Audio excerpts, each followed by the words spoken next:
The House of Mouse is in a whole lot of trouble down in Central Florida. It turns out that the state doesn't like it when you take on bedroom issues and politicize your family entertainment corporation. And just like that, Disney has lost their self-governance powers. Oh, but the same is not true for companies like Universal Studios. Over there, they're having a very good time and looking at big-time expansions, some of which just may blow your mind. Zelda, the Hyrule expansion, coming soon.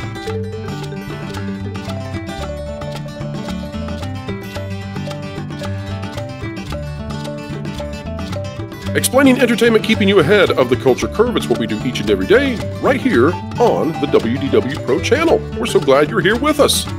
And today we're going to be talking about Zelda.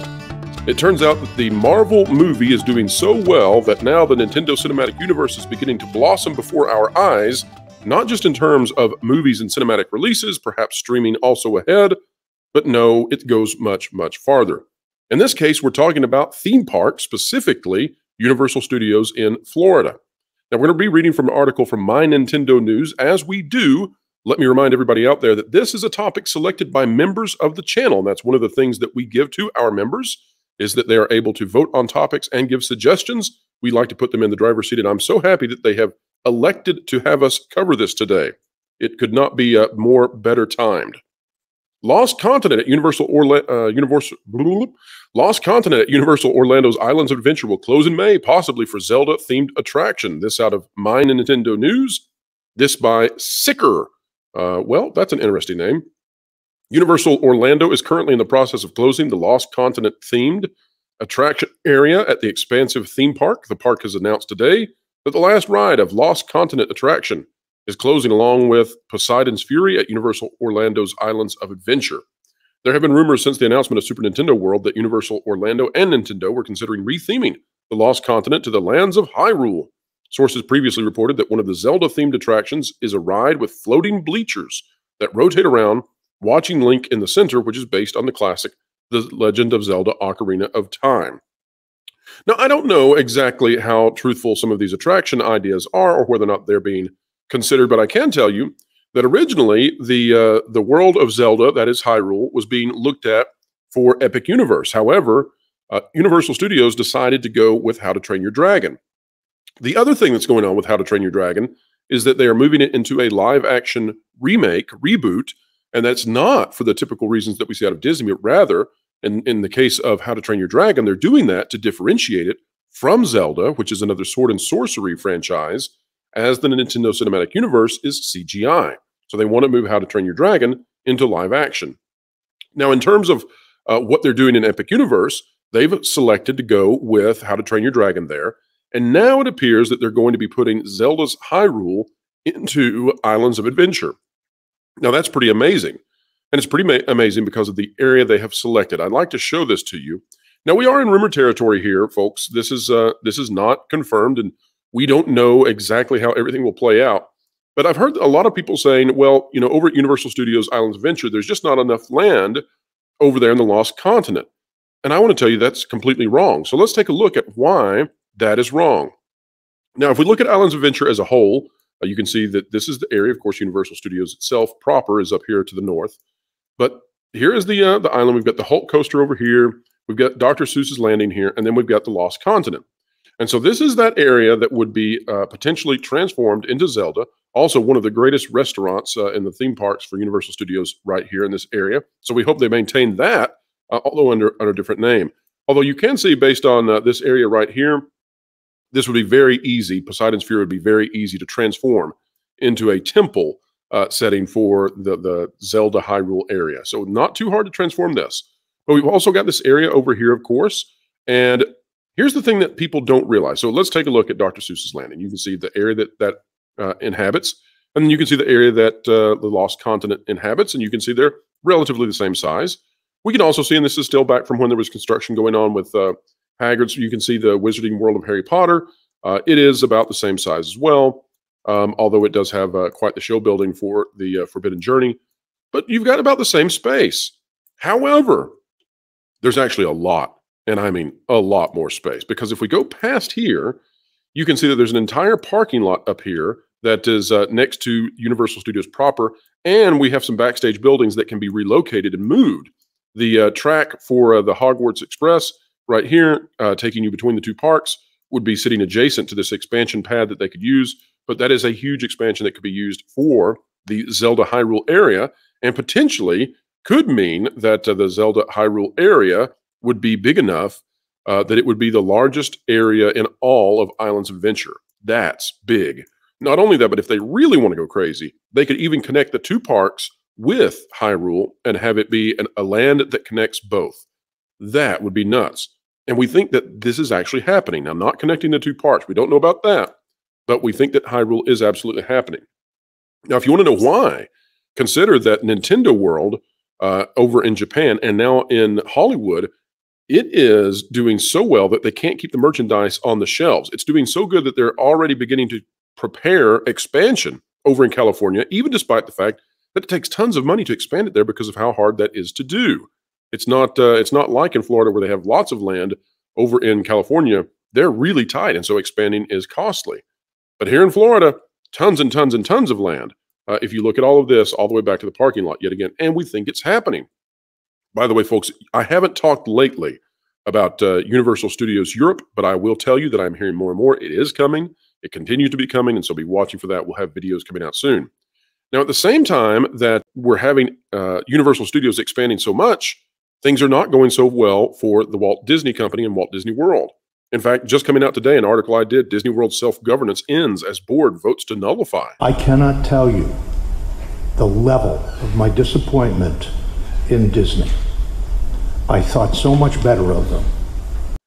And this goes into talking about what has happened over there at Disney World. It turns out that you probably cannot turn an area the size of Manhattan into a giant homeowners association. That just doesn't work out so well. Let's read this quote from the New York Times by Brooks Barnes. A board appointed by Governor Ron DeSantis of Florida to oversee government services at Disney World voted on Wednesday to nullify two agreements that gave the Walt Disney Company vast control, aka they had the Vatican City in Central Florida, vast control over expansion at the 25,000-acre resort complex. It's 40 square miles. The five-member board voted after its general counsel, Daniel Langley, presented evidence of what he called self-dealing and procedural unconscionability by Disney in pushing through the agreements earlier this year. Mr. Langley and another board lawyer said Disney violated Florida law in multiple ways, including by failing to notify the public of the actions it took. What they created is an absolute legal mess, the board chairman said of Disney during the meeting. It will not work. Disney, at the time of this, had no immediate comment, but we will get to what the comment was later. Now, in this, I talk about all the changes that will happen, and essentially, this means that Disney, now, if this goes through and lasts for decades and decades and decades, you're looking at a minimum of billions of dollars in cost, and all of this related to Disney deciding they were going to become political. They were going to enter the fray. They were going to take a position as to when children should be taught in schools about bedroom issues by state-controlled school systems. That's an odd thing for a family entertainment company to want to do, and it's something that Universal Studios decided they didn't want to have any part of. Well, here's the other thing about that that's very interesting to me. All of those sites out there that have been telling you the exact opposite, that this was never going to happen, that this would never happen to Disney, that Disney was outsmarting Florida at every step of the way, they've been misleading you. Not intentionally, maybe. Maybe they're just so ideologically captured that they can't tell the truth or they can't recognize the truth, but clearly they have not been telling you the truth. Now, Floral, it's time for you to walk the plank. What? Why? Because you haven't subscribed to WDW Pro yet. Nor bookmark thatparkplace.com on your web browser to get great articles from great contributors. What?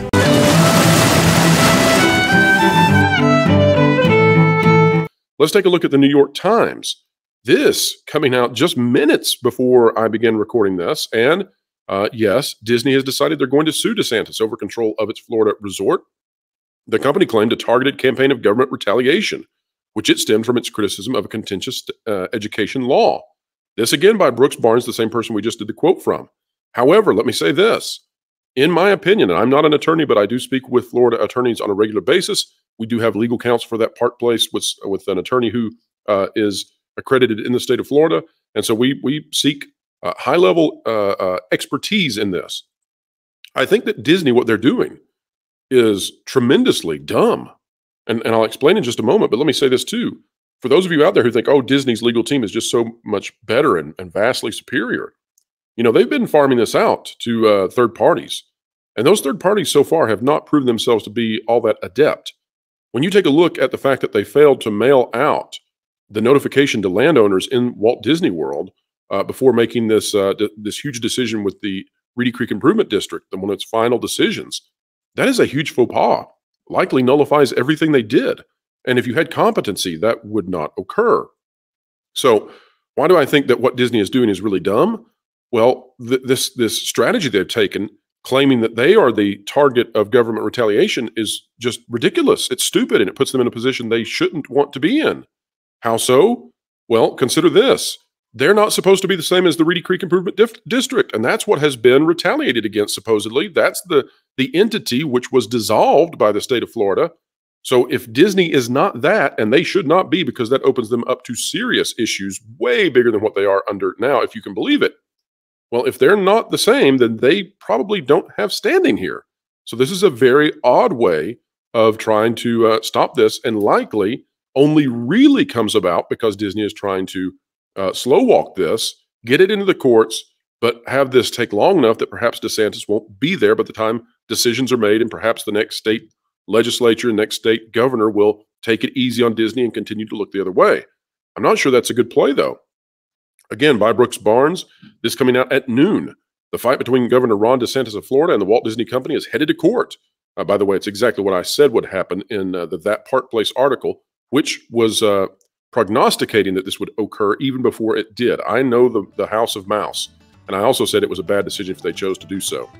On Wednesday, a board appointed by Mr. DeSantis to oversee government service at Disney World voted to nullify. We've already been over that, right? But a spokeswoman for DeSantis had no immediate comment after Disney came out and accused Florida of doing bad things to them. Well, it's going to continue to get messier and messier, folks. We're going to find out what's going to happen, but I'll tell you this. Universal Studios is growing, and Disney is having a no fun time, and that is in large part because Disney stuck their mouse nose in a place that entertainment companies probably don't want to be. And those who have been saying that that this was wise and that Disney would do well, they may not have the best interest in the company at heart. So that's my thoughts. What are yours? Drop a comment down below. And folks, remember, share a like if you like content like this, subscribe, and stick it to the algorithms when you click it. We're talking about that notification bell. Wherever you are, whatever you're doing, keep learning, keep growing, and keep having fun. Make sure to catch The Pro Show Thursdays 5 to 7 Eastern Time. Entertainment Explained, The Culture Curve Conquered, live with Pro and all his friends.